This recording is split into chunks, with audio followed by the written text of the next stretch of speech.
Aujourd'hui, nous allons voir comment lire un poème de manière expressive. Donc, il est vrai qu'il faudra mettre de l'intentionnalité, de l'expressivité en fonction du thème, et on en reparlera. Mais avant toute chose, je pense qu'il convient de revenir sur certains termes poétiques qui te seront utiles, en tout cas pour pouvoir poser la voix correctement et lire de manière efficace un poème, et notamment les poèmes classiques. Donc je vais commencer par ce qu'on va appeler la césure en poésie, c'est une pause dans le rythme du vers. Et donc on a l'alexandrin. L'alexandrin, si tu te rappelles bien, c'est un vers de 12 syllabes. Et ici, par exemple, ma césure est à l'hémistiche, c'est-à-dire que je vais avoir une pause au milieu de mon vers de 12 syllabes. Donc c'est-à-dire que je vais avoir 6 et 6. Là, c'est un vers de Rimbaud dans un poème qui s'appelle Ma Bohème. Donc voilà, je vais le lire. Et je les écoutais assis au bord des routes. Et on voit bien que, hop, ta ta ta ta ta, ta ta ta ta ta ta. Et c'est comme ça, en tout cas, sur ce type de vers classique avec une pause à l'hémistiche qu'il faudrait le lire. Mais attention, ils sont pas tous comme ça, ils sont pas tous en 6-6. Parfois, il y a ce qu'on appelle le tétramètre. Là, l'alexandrin, on est toujours sur l'alexandrin, eh bien, il sera en 4 mesures, avec une pause à l'hémistiche. Donc, une pause au milieu, une pause à 6, mais avec des petites pauses intermédiaires. Là, on est dans le Cid de Corneille. J'ai fait ce que j'ai dû, je fais ce que je dois.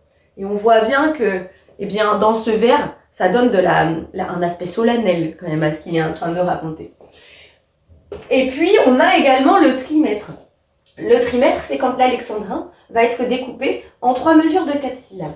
Là, j'ai pris un exemple de Baudelaire qui s'appelle un poème qui s'appelle Le Beau Navire. J'ai mis une petite croix en dessous parce que on n'oublie pas que jamais en poésie on prononce un E en fin de vers. Et donc là, celui-là, il se découpe en 3. Tu fais l'effet d'un beau vaisseau qui prend le large. Bon, voilà, hein, ça s'invente pas, il faut des fois mettre les petits traits comme ça. Donc si jamais tu dois lire un poème de manière expressive, eh bien si tu as le temps de préparer ta lecture, n'hésite pas à mettre des petites barres comme ça. Si jamais on est dans un poème régulier et que même tu as vu ça en classe, ou tu peux l'anticiper peut-être à la maison en sachant bien compter au niveau de la métrique.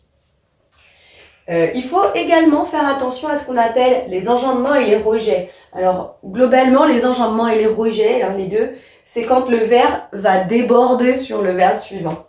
Et il faut faire attention à ne pas couper, du coup, le sens du poème. Et ça, c'est pas facile non plus. Si on est dans une lecture directe, c'est-à-dire si j'ai pas préparé ma lecture, on peut buter un peu, et c'est tout à fait normal. C'est pourquoi il est quand même conseillé, quand on demande de faire une lecture expressive, de la préparer chez soi avant. Parce que c'est compliqué d'avoir un poème qu'on n'a jamais lu auparavant et de devoir être expressif tout de suite en le lisant sans avoir pris connaissance avant. Hein. Donc, évidemment, ça, il faut faire attention quand on a une lecture préparée. Là, j'ai pris pour commencer un exemple de Du Bellay un poème qui s'appelle L'Olive. J'ai souligné ici parce que normalement, nuit, on pourrait avoir une diérèse, mais là, en fait, on a une synérèse. Si jamais tu as des difficultés avec diérèse, synérèse, je t'invite à aller voir la vidéo sur apprendre un poème de mémoire. J'ai revu un petit peu tout ça. Donc là, je sais que je suis obligée de dire nuit. Et ici, je sais que je suis obligée de dire d'étoile vagabonde. Alors moi aussi, quand je prépare une lecture expressive, je souligne bien tout ça pour être sûre de prononcer correctement. Ici, voilà ce qu'il faudrait dire. Donc déjà, la nuit en son parc amassait un grand troupeau d'étoiles vagabondes. Et on voit que amassait quoi ? Ici, un grand troupeau d'étoiles vagabondes. Donc c'est lié au niveau du sens, mais il faut l'avoir lu avant pour savoir que justement, ce qu'il y a après amasser, c'est important que ça découle quand même, parce que sinon on coupe le verbe avec le complément. Et un exemple très très célèbre aussi de poésie qui est le contre-rejet, ici dans le Dormeur du Val de Rimbaud. Celui-là est vraiment particulier, parce qu'on a une virgule, un point. Donc je vais juste prendre au niveau du sens. Les pieds dans les glaïeuls il dort. Souriant comme sourirait un enfant malade, il fait un somme. Et là, mon comme qui est mis en suspens, et ben si je sais pas ce qui vient après, je peux vite couper le verbe en fait au niveau du sens. Donc c'est pourquoi il convient de faire attention quand je le lis en amont, et bien au sens. Ici, eh bien on dira les pieds dans les glaïeuls, il dort. Souriant comme sourirait un enfant malade, il fait un somme. Ben oui, parce que sinon c'est bizarre de couper comme ça. Donc surtout, on va retenir lorsqu'on lit un poème de manière expressive qu'il faut faire attention au rythme du vers, le rythme interne du vers, donc les césures. C'est mes histoires de pause là. Donc ça c'est vrai que ça s'anticipe. On fait attention à la prononciation du E à l'intérieur du vers quand le mot qui suit débute par une consonne, puisque dans ce cas-là, je suis obligée de le prononcer.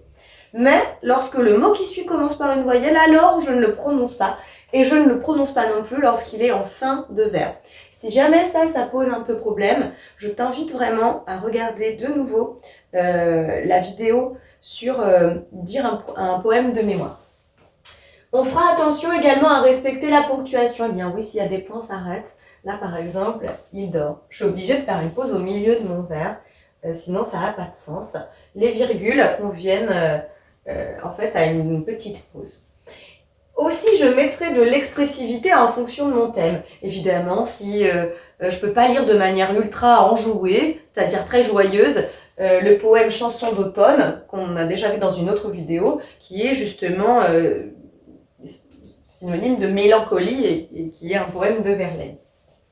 Je fais bien attention à avoir une diction claire, à avoir le débit adéquat, c'est-à-dire je ne parle pas trop vite ni trop lentement, et je fais attention aussi à mon niveau sonore. À toi de jouer à présent et à moi de jouer du coup.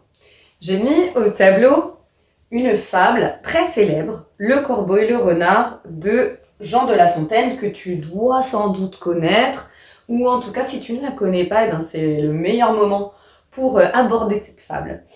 Je te montre comment moi je prépare ma lecture.